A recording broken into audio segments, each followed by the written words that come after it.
هنعمل مع بعض النهارده طاجن الباميه باللحمه بطريقه سهله وطعم خطير وخفيف على المعده. تاكليها بالرز او بالعيش، في الحالتين طعمها يجنن. يلا بينا نشوف الطريقه على طول. في حله على النار بحط معلقه كبيره من السمنه وعليها بصلايه مفرومه كده زي ما انتم شايفين. بشوح البصله مع السمنه لحد لما تدبل معايا. انا مش عايزه البصله تغير لون ولا حاجه، انا عايزاها تدبل. اول ما البصله بتاعتي تدبل كده زي ما انتم شايفين، بضيف عليها عصير الطماطم. الطماطم بكون ضربها تقيله مش خفيفه. وبضيف بقى التوابل بتاعتي: نص معلقه صغيره من الفلفل الاسود، نص معلقه صغيره من القرفه، ونص معلقه صغيره من السبع بهارات.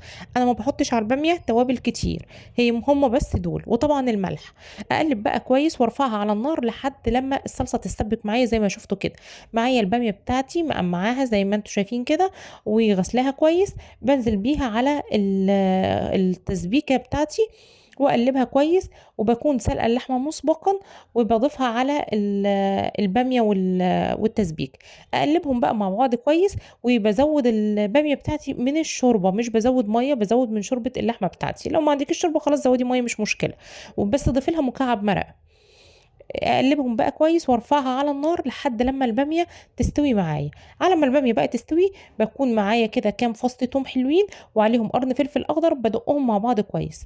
قبل الباميه ما تستوي ب10 دقايق بالظبط بضيف عليها معلقه من خليط التوم والفلفل الاخضر. ده بيخلي ريحتها في حته تانية خالص وطعمها يجنن. اقلبهم بقى مع بعض كويس وارجعها على النار لمده 10 دقايق، ربع ساعه بالكتير، يغلوا مع بعض. احلى من الطشه بكتير جدا جدا، وخفيفه وما بتعملش حمو ولا اي حاجه خالص. بعد كده بنزلها بقى في الطاجن بتاعي. يا دوبك هتخش الشوايه تاخد لون، هي اصلا الباميه بتاعتي مستويه واللحمه كمان دايبه جدا. ادخلها بقى في الطاجن وادخلها تاخد لون. بتطلع خطيره جدا وطعمها يجنن. الف هنا وشفا على قلبكم. لو وصلتم لهنا شكرا انكم بتتابعوني للاخر.